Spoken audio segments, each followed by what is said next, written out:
작아진 마음으로 허둥지둥 새벽 일찍 일어났다가 엘리베이터 앞에 왔는데 어느 권사님께서 목사님 참 멋있으세요 그러세요. 이제 그냥 뭐 꼭 멋이 있어서 그러셨겠습니까? 머리가 하얘니까 얼굴을 보니까 얼마 된 것 같진 않고 그래서 제가 여러 어르신들 앞에 가면 꼭 제 나이를 밝힙니다. 저는 1955년 2월생입니다. 머리가 일찍이 허해졌습니다. 이 어른들 앞에서 언젠가 한 번은 새치 그대로 제 선친 살아계시고 뭐 이럴 때 그냥 있었더니 고얀 놈 그리고 야단을 하시더라고요. 그래서 염색을 오랫동안 했었다가 그만뒀습니다. 여러 가지 건강상의 이유와 뭐 이래서 그랬더니 이렇게 머리가 허해져 있었습니다. 부담 없이 저를 대해 주시라는 말씀으로 이 말씀을 드립니다. 저 보이시죠? 네, 제가 어느 강단에 가면 늘 성도들이 제가 보일까 그게 걱정이에요.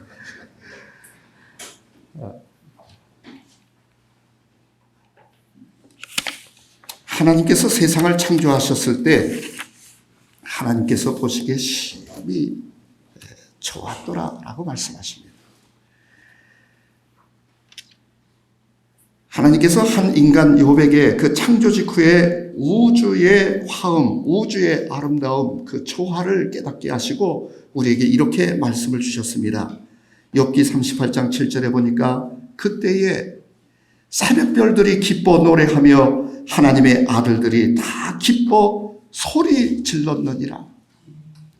새벽별들이 기뻐서 노래하고 하늘의 별들과 하나님이 창조하신 모든 그 창조 세계가 기뻐하면서 노래를 하고 그리고 하나님께서 하나님의 형상을 따라 지어주신 그 하나님의 아들들이 다 기뻐서 소리를 질렀다. 그렇게 말씀을 주십니다. 그렇게 이 세상은 아름다운 화음으로 가득했습니다. 그러나 오늘날 우리들은 내 심령과 내 삶 속에서 이 세상 가운데에서 무슨 소리를 듣고 있습니까?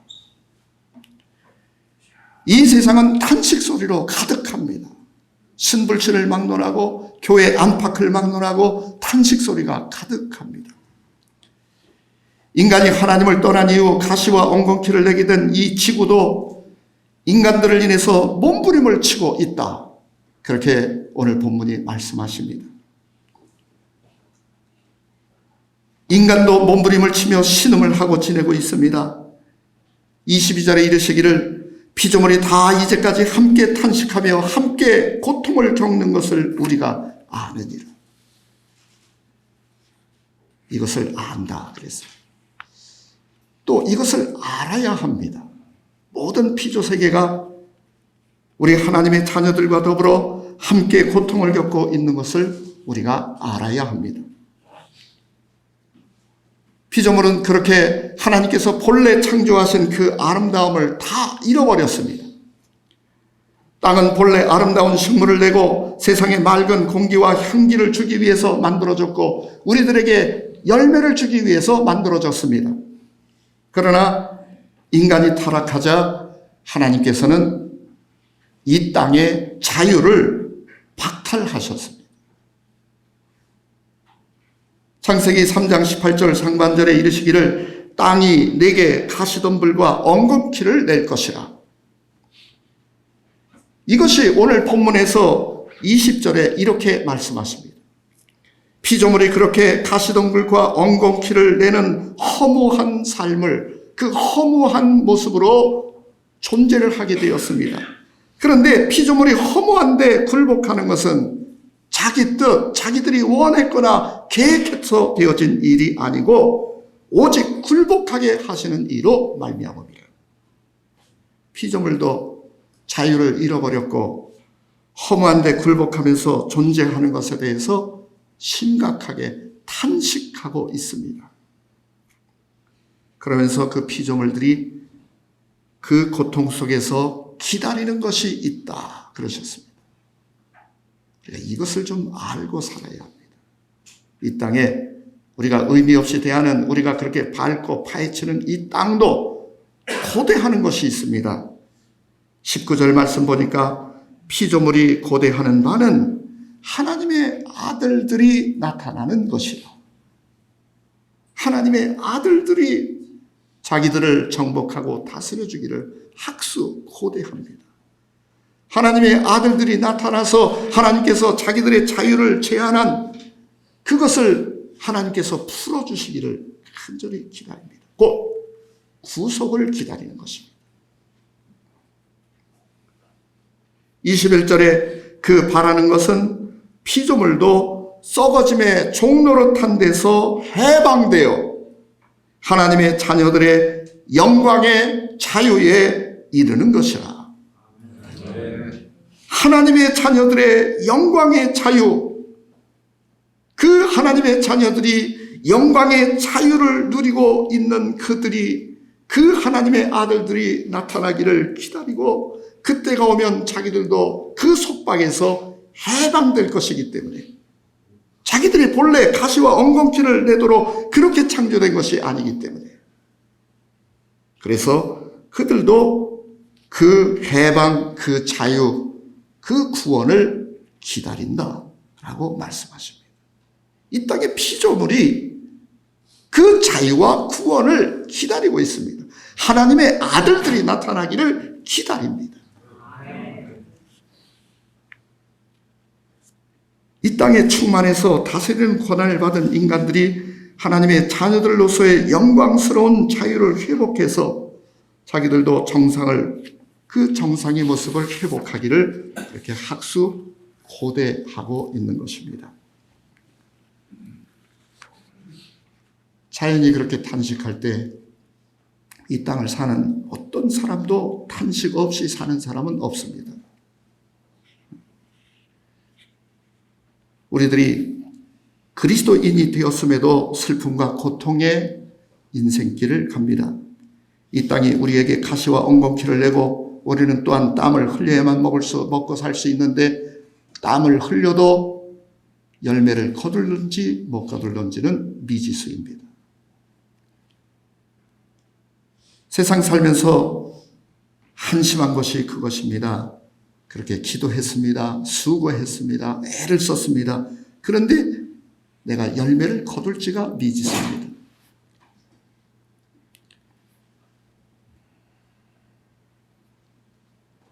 우리는 오늘 본문이 말씀하시는 그 해방, 하나님의 자녀들의 그 영광의 자유, 그 말씀을 가슴에 깊이 새겨야 될 줄 압니다. 우리들이 인생 살면서 기쁨과 아쉬움과 성공과 실패, 의미와 무의미, 가졌다, 못 가졌다, 이루었다, 못 이루었다 하는 그 모든 양면성, 그 모든 현실, 모든 처지, 그 모든 상황 내면에 오늘 본문이 말씀하시는 그 해방, 하나님의 자녀들의 그 영광의 자유가 기초되어 있는가를 우리는 늘 살펴야 합니다.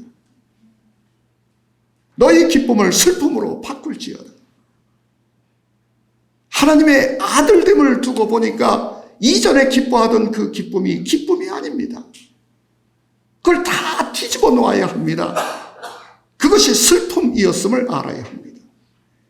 이전에는 슬픔인 줄 알았습니다. 그런데 이제 그 해방, 그 하나님의 자녀의 영광의 자유 속에서 다시 보니까 그 슬픔, 그 고통은 도리어 기쁨입니다. 그런지 기쁘다 하는 것을 기쁨으로 다시 보는지를 우리는 다시 재해석할 수 있어야 합니다. 눈이 밝아져야, 귀가 열려져야 하고, 우리의 심령 속에 품절력이 올바르게 생겨야 합니다. 하나님의 복음, 하나님의 말씀, 그 그리스도의 복음을 한마디로 요약하면 무엇일까? 그 핵심 기절을 이구동성으로 말할 때 요한복음 3장 16절을 말씀합니다. 하나님이 세상을 이처럼 사랑하사 독생자를 주셨으니 이는 그를 믿는 자마다 멸망치 않고 영생을 얻게 하려 하심이라. 그 사랑, 하나님께서 독생자를 우리를 위해서 주셨습니다. 하나님께서 그 독생자를 죽여 우리 앞에 보여주시고 내가 너희를 사랑한다 라고 말씀하십니다. 그 그리스도로 말미암아 우리는 부활과 영생의 소망이 무엇인가를 보았고 그것을 붙잡고 있습니다. 사랑.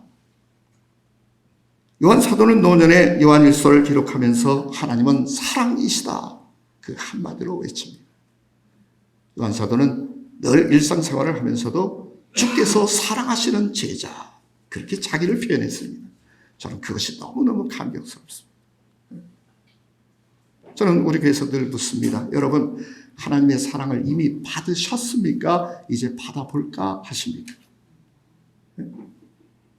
어려운 나머지입니다. 아니면 제가 지금 졸리게 만들어 봅니다. 저는 어디를 가든지 평안을 주나 봐요.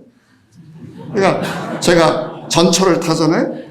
제가 모처럼 이제 버스를 타거나 전철을 탑니다. 제가 나타났다 하면 멀쩡히 책 읽고 뭐 하던 사람들이 그래서 참 그 여러 가지 해석을 하다가 결론을 이렇게 내렸습니다. 아하, 나는 세상에 평안을 주는 거야.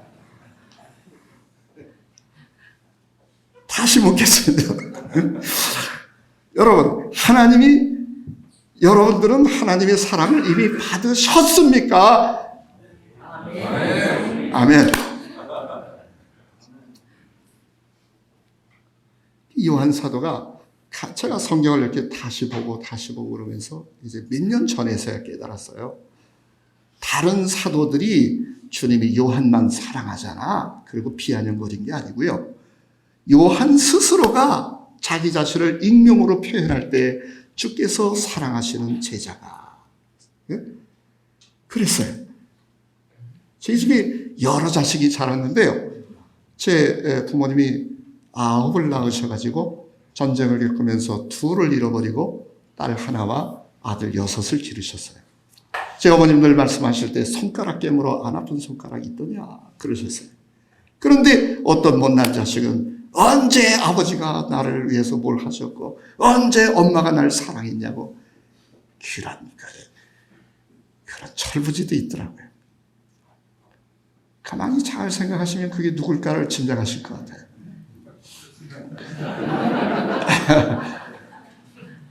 참 어이없었어요. 사랑하셨어요. 사랑. 그러고 보니까 어머니 아버지 이 세상에 안 계세요. 참 죄송한 말씀입니다만 나이 들수록 제 아버지가 보고 싶어요.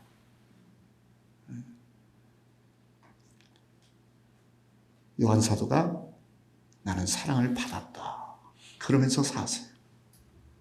주님이 사랑하시는 제자가. 그 자기 자신을 사랑 받은 자로 깨닫고 사는 것. 그래서 요한 사도는 하나님을 사랑이시다. 그러시고 나는 사랑을 받은 사람이야. 하나님은 나를 사랑하셔. 그러면서 자기 자신을 표현합니다. 거기에 자유가 있습니다. 거기에 기쁨이 있습니다. 거기에 또 능력도 있는 줄 압니다. 제가 어떤 친구가 사다 준 책을 읽고 친구가 한번 읽어봐. 그래서 그 책을 제가 아주 유의해서 읽었습니다. 루하난이라는 이제 중국 사람인 것 같습니다. 누군가를 조사를 못 해봤습니다. 근데 그 글 속에 그 책의 제목은 인생 교과서 그랬습니다. 거기 한 고양이 이야기가 있습니다. 그 고양이는 100만 번을 살았습니다. 한 번은 그 고양이가 국왕의 고양이로 태어났습니다. 국왕이 나라의 최고 통치자가 그 고양이를 얼마나 사랑하는지 예쁜 바구니를 만들어서 고양이를 그 안에다 놓고 다니고 안고 다니고 그럽니다. 그러니 문무백관이 그 고양이 앞에서 어떠했겠습니까? 언젠가는 그 고양이를 사랑하는 국왕이 전쟁터에 나가게 됐는데 전쟁터까지 그 고양이를 데리고 나갑니다. 거기에서 그만 잘못 날라온 화살에 맞아서 그 고양이 죽습니다. 왕은 울었습니다. 가슴이 아팠습니다. 그런데 고양이는 울지 않았습니다. 고양이는 그 왕을 별로 좋아하지 않았습니다.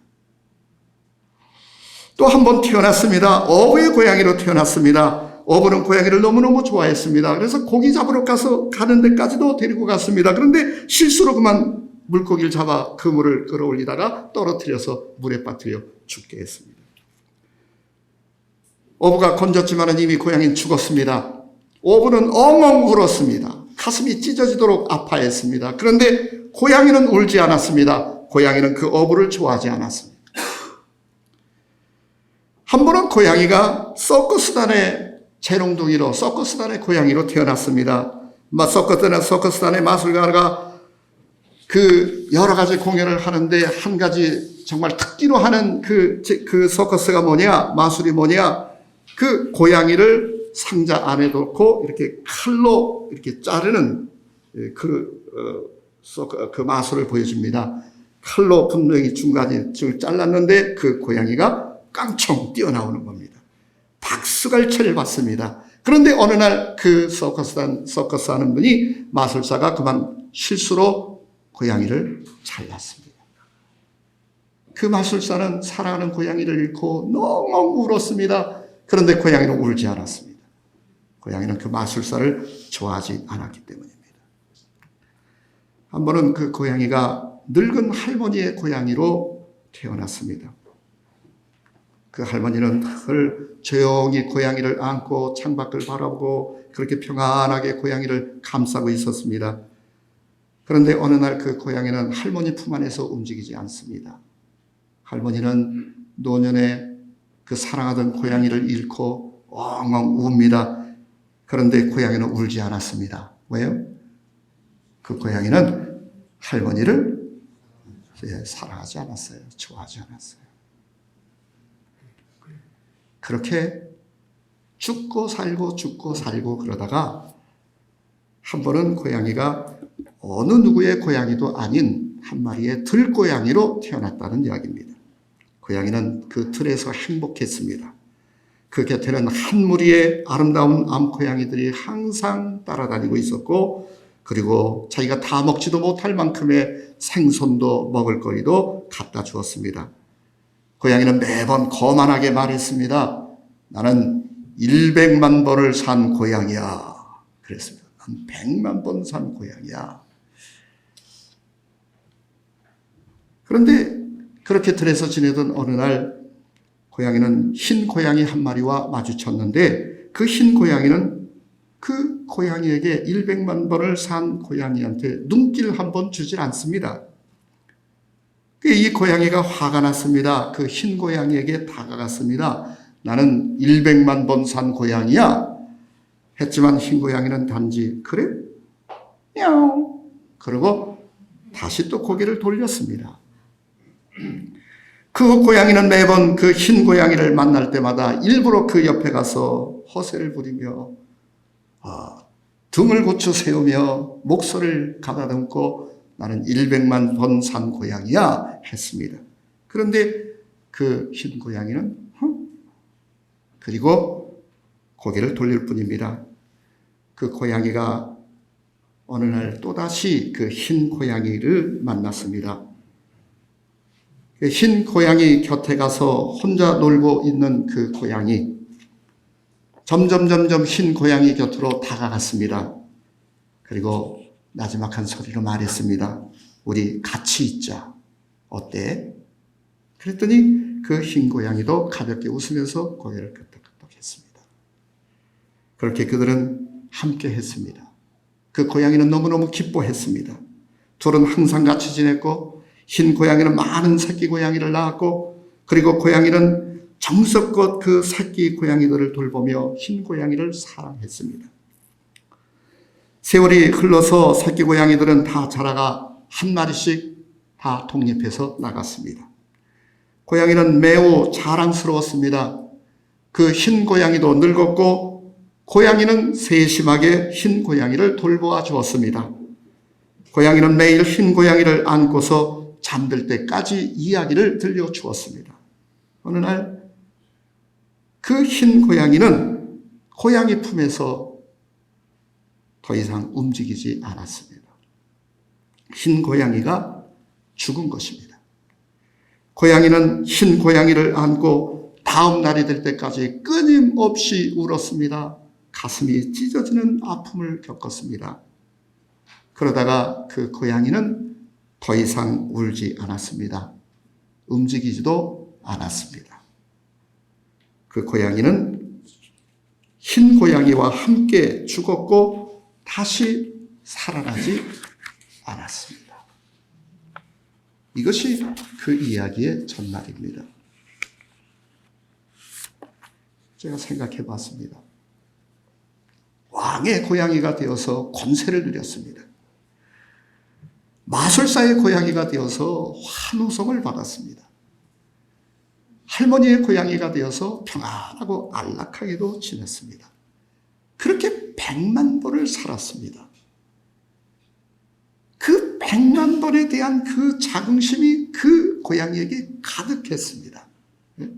나만큼 권세 누리고 나만큼 박수를 받고 나만큼 인기를 누렸고 나만큼 평안해 본 고양이 있으면 나와봐. 내가 100만 번을 산 고양이야 했습니다.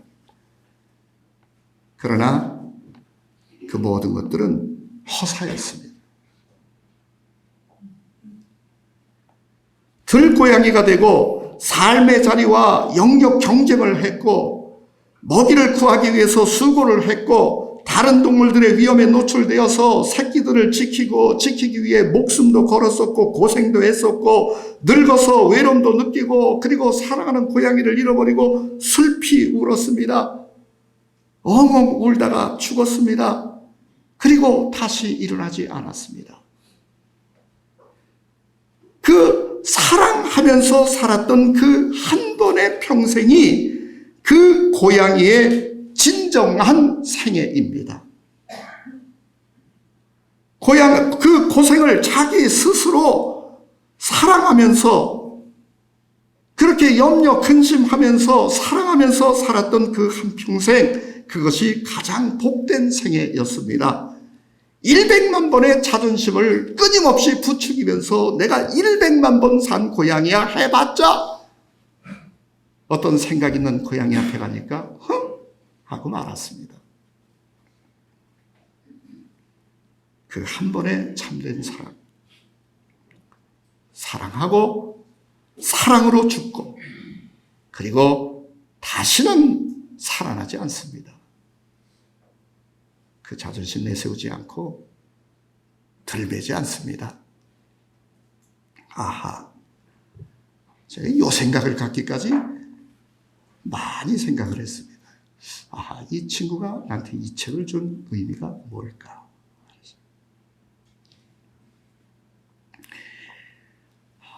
이제 깨달을 것 같습니다. 인생의 의미와 무의미의 문제는 사랑의 문제입니다.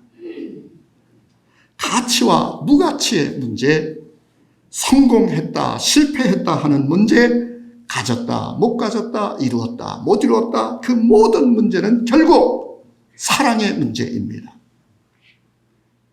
성경 전체를 요약하면 사랑 한마디입니다. 하나님 사랑, 이웃 사랑. 사랑은 하나님의 선물입니다. 그것은 카리스마입니다. 우리는 그 사랑의 관계 속에 있는 사람입니다. 하나님과 성삼위 하나님과 나, 죄 몸된 교회와 나, 세상과 나. 특별히 주의 몸된 교회를 두고 구원받은 하나님의 아들들, 딸들 됨을 두고 우리들의 관계는 이 하나님의 은혜적 관계, 이 카리스마적 관계, 이 관계에 있음을 우리들이 깊이 새겨야 될 줄 압니다. 아멘. 여러분들이 지금 설교를 들어도 한편 저는 죄송해서도 이런 말씀을 드립니다만, 아니 교경에 왜 그렇게 훌륭한 목사님들 많은데 저런 촌뜨기 같은 목사를 불러다가 이 귀중한 시간에 설교를 시켰을까? 이러지 마시고요. 그거 저도 압니다. 그런데 하나님께서 저 목사를 여기 세우셔서 이 시간 우리들에게 말씀하신다. 나를 사랑하시는 하나님께서 지금 내게 저 목사를 통해서 말씀하신다. 이 모든 것들을 사랑으로 깨달을 수 있으면 그것이 옳습니다. 하나님이 세상을 이처럼 사랑해서 독생자를 주셨다. 하나님께서 나를 이처럼 사랑하셔서 저 성도를 내 교구에 주셨다. 하나님께서 이처럼 나를 사랑하셔서 내 자식들을 내게 주셨다. 이 왼수 그러지 말고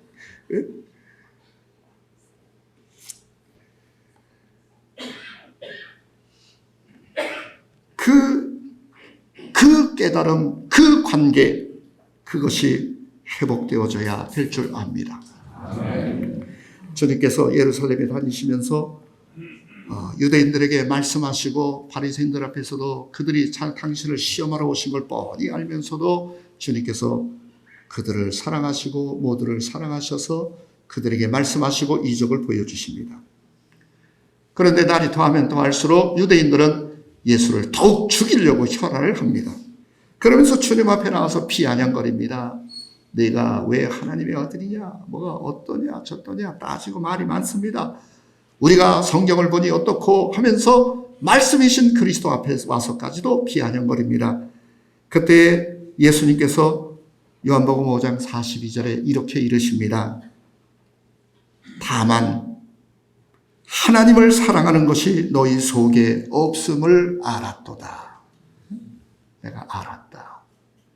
너희 속에 하나님을 사랑함이 없다. 율법을 줄줄 깨어서 알았어요. 하나님의 말씀대로 산다고 했어요. 자기들을 구별해서 살았어요. 자기들의 이름이 거룩이에요. 그러나 주님이 보시니까 그래서 우리는 바리새인이야 하고 주님 앞에 나타났는데 주님이 그들을 두고 말씀하실 때 내가 한 가지 알았다. 너희들 속에 하나님을 사랑하는 것이 없다. 그랬습니다.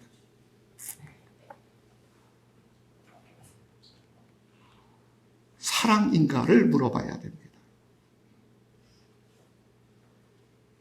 사랑은 진리와 함께 기뻐합니다. 그래서 궁극에 가서는 사랑인가를 물으면 됩니다. 어거스틴이 말씀하실 때 하나님을 사랑하라. 그리고 네 마음대로 해라. 그랬어요. 그 말씀이 뭘까? 네, 사랑은 진리와 함께 기뻐합니다. 제가 한 7년 전에 제 친구가 저보고 그 수원에 어디에 소망 아카데미가 있는데 내가 그 세미나에 그 소망 아카데미에 그 목회 세미나에 갔다 왔는데 참 좋더라. 거기 미리 예약을 해놓지 않으면 안 되는데 내가 네 이름을 적어놨어. 그러니까는 너 이번에 꼭 가봐. 1년 전에 내 이름을 적어놓은 거예요. 그리고 가보래요. 그래서 이제 갔어요. 참 은혜스러운 여러 가지 이제 목회적인 이야기를 하고, 그 목회 본질에 대해서, 교회됨에 대해서 고민을 하고, 기도하고 그랬습니다. 그리고 이제 그 아카데미에 그 은퇴하신 원로 목사님하고 대화를 할 시간이 있었습니다. 제가 이제 그때 그분이 은퇴하시고 그 교회에서 딱 자리를 옮겨서 이제 따로 자리를 잡으셨어요. 그리고 이제 은퇴하신 그 교회에 자꾸 분란이 일어나요. 장로님들이 분란이 일어나고 그 담임 목사와 또 부교육자들 간에 분란이 일어나고 그래요. 그래서 제가 목사님께 여쭸어요. 목사님, 그 은퇴하신 원로 목사님께, 목사님, 저는 참 목사님처럼 그렇게 훌륭하신 분이 말씀을 가르치시고 그랬던 교회 성도들, 예를 들어서 제가 이렇게 질문했습니다. 나같이 아직 철부지고 못나서 실수투성이라서 그래서 장로님들이 혹시 틀렸다 가타부타 이러시고 목사 실망 잘못된 것을 인해서 실망하시고 이래서 문제가 일어난다면 난 이해가 되는데 나 같은 목사가 목회하던 현장에서 문제가 일어나는 것은 저는 이해하겠습니다. 제가 못났기 때문입니다. 그런데 목사님처럼 훌륭하신 분이 한평생 목회하신 그 교회에서 이런 일들이 생겨지는 까닭은 왜입니까? 그래서 이 질문이 좀 추상적이지만 저는 이게 참 다급했어요. 그랬더니 그분이 여러 가지가 있지 않겠습니까? 그런데 결론적으로 한 가지 마귀의 올무가 되는 한 가지를 집어낸다고 한다면 이렇게 말할 수 있습니다. 아직도 다 이루지 못한 욕심 때문입니다.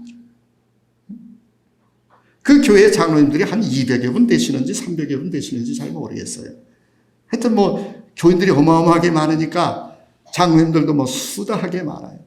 그런데 이제 목회하는 현장에서 예를 들어서 이제 장로님들이 장로님들이 되셔서 무슨 무슨 부도 있고 무슨 위원회도 있고 뭐가 있지 않습니까? 그러면 이제 그 중에 인간적으로 이게 다 인간적으로 생각하니까 어떤 부서의 장이 되면 권세가 있고 또 들리는 소문에 의하면 어떤 부서의 장이 되어서 교회를 섬기다 보면은 또 이렇게 콩고물도 생긴다네요. 네? 그래서 이 교회가 다 타락해서 그저 우리끼리 이 장로원 목사끼리니까 이렇게 한번 얘기해 보십시다.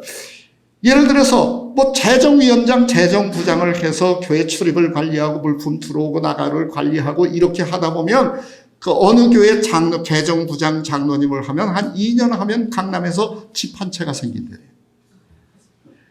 하여튼 믿거나 말거나. 그러니까 이제 그 장로님들이 그렇게 많은데 그러니까 이제 그 당의 서기가 되고 싶은 거예요. 응? 당에 무슨 그런 그 교회 어떤 그 헌금 이런 것들을 다 관리하는 뭐가 되고 싶은 거예요. 그런데 200분이니까 1년에 한 번씩을 돌아가도 200년이 가야 되니까. 그러니까 이제 그 속에서 이렇게 지나가다 보면은 내가 목사님하고 개척 동기인데 내가 이렇게 동력을 했는데 이러면서 이제 목사님이 누구만 사랑하고 나는 어떻고 이제 이런 문제가 끊임없이 생기더랍니다. 그래서 후임 목회자를 모셔놓고 한마디만 권고를 했답니다. 목사님,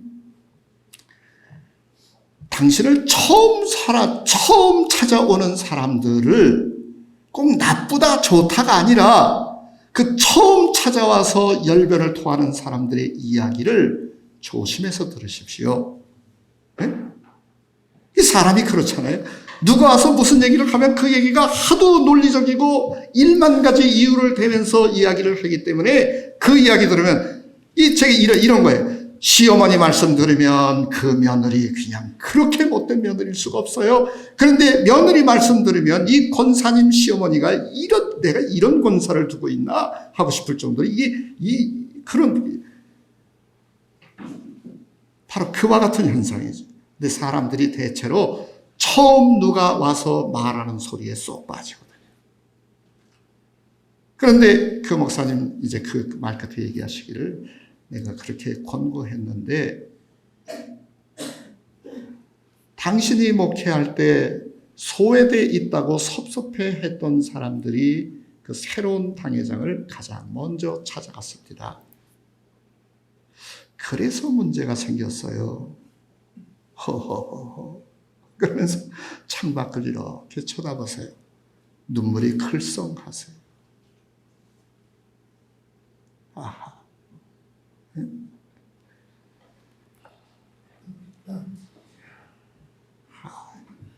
그 사랑받은 자로서 살 수 없을까요?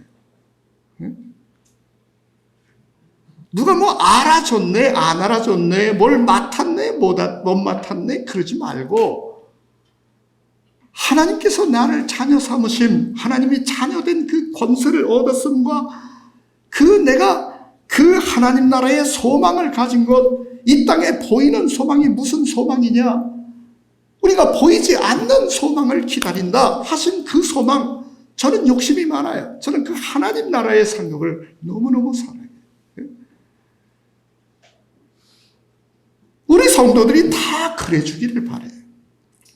사랑받은 자로서 사는 삶. 꼭 목사가 돼서 보니까 그래요. 어제 이제 목사님들 여러 좋은 말씀 주셔서요.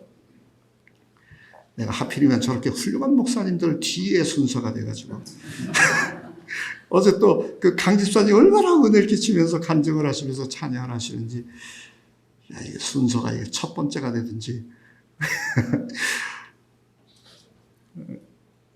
이것도 잘못된 농담, 이 농담 자체도 쓸데없는 농담인데, 목사가 돼서 보니까요, 사랑하지 않는 사람이 어디 있어요? 내 가슴을 쓰리고 아프게 하지 않는 사람이 어디 있고, 나를 정말 뛸 듯이 기쁘게 만들어주지 않는 성도가 어디 있어요? 다 그렇게 사랑하거든요. 그런데 이 사랑받은 자 의식이 없어요. 또 그까짓 그 목사가 날 사랑하니 안 하니 뭐 그럴 거 뭐 있어요. 이제 궁극적으로 말하면 뭐 목사가 그까짓 건 아닙니다만, 이제 저를 두고는 그렇게 말씀하셔도 좋습니다. 그런데 주님이 나를 사랑하신, 하나님이 나를 사랑하신 그 사랑을 두고 뭘 받았네 못 받았네 무슨 쓸데없는 소리들이에요. 나는 주님이 사랑하시는 자다. 하나님이 나를 사랑하셨다. 그래서 그 사랑의 강권함을 받는 거지요. 사도 바울이 고린도후서 5장 14절에 그리스도의 사랑이 우리를 강권하시는도다. 우리가 생각하건대 한 사람이 모든 사람을 대신하여 죽었은즉 모든 사람이 죽은 것이라.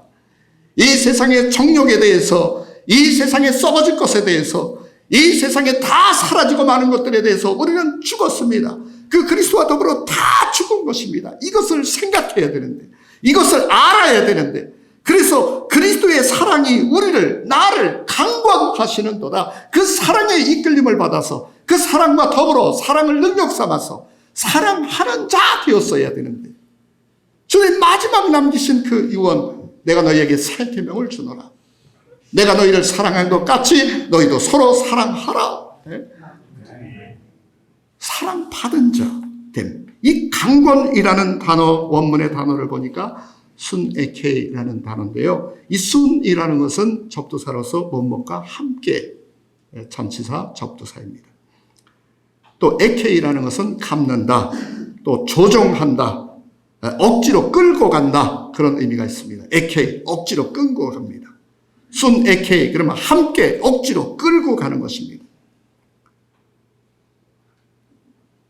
그리스도의 사랑이 나를 컨트롤합니다. 그리스도의 사랑이 나를 붙잡아 이끌고 갑니다. 그 사랑이 나를 휘어잡는 것입니다. 그 사랑에 미쳤습니다. 그 사랑에 빠지면 사람이 견고해집니다. 제가 야곱을 보고 알았습니다. 라헬을 사랑했습니다. 7년 동안 종사를 합니다.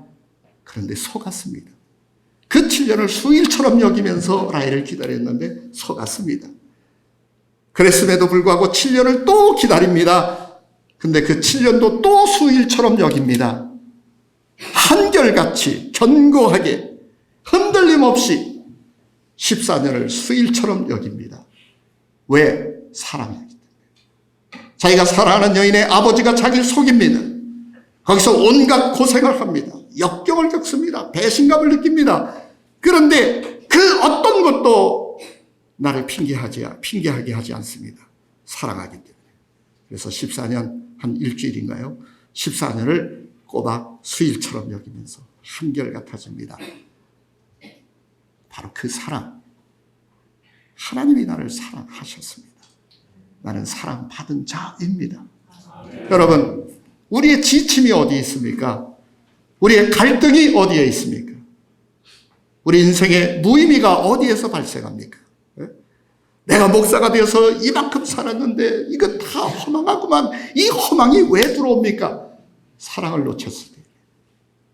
사랑하는가를 물어야 합니다. 이것을 생각해야 합니다. 그리고 사랑받은 자로서 사십시다. 하나님의 아들들의 영광의 자유, 그것은 사랑입니다. 사랑에서 비롯됩니다.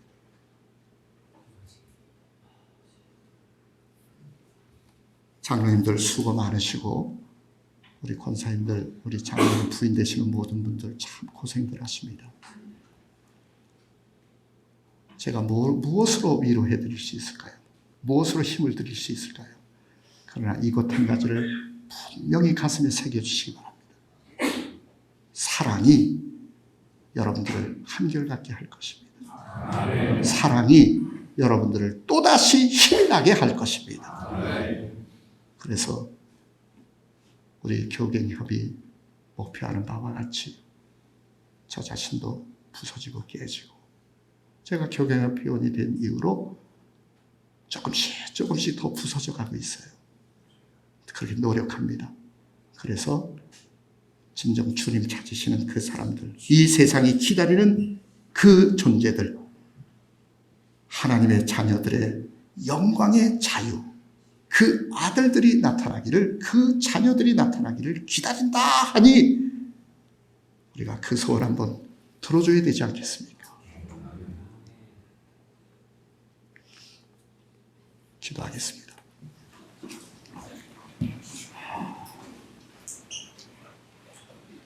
하나님, 저희들을 이처럼 사랑하시고 이처럼 귀중히 여기시고, 저희들이 주의 몸된 교회의 머리 되신 그리스도와 더불어서 우리가 그 영원하신 직분, 그 목사와 장로된 그 직임을 저희들에게 주심을 감사합니다. 사랑인 것을 알게 하시옵소서. 주님을 사랑하고 주의 몸된 교회를 사랑하고 우리 교회와 더불어 주님의 인도하심을 받으며 그 강건하심을 따라 세상을 사랑해서 세상을 구원하는, 진리와 더불어 기뻐하는 교회, 세상을 이루어가게 해 주시옵소서.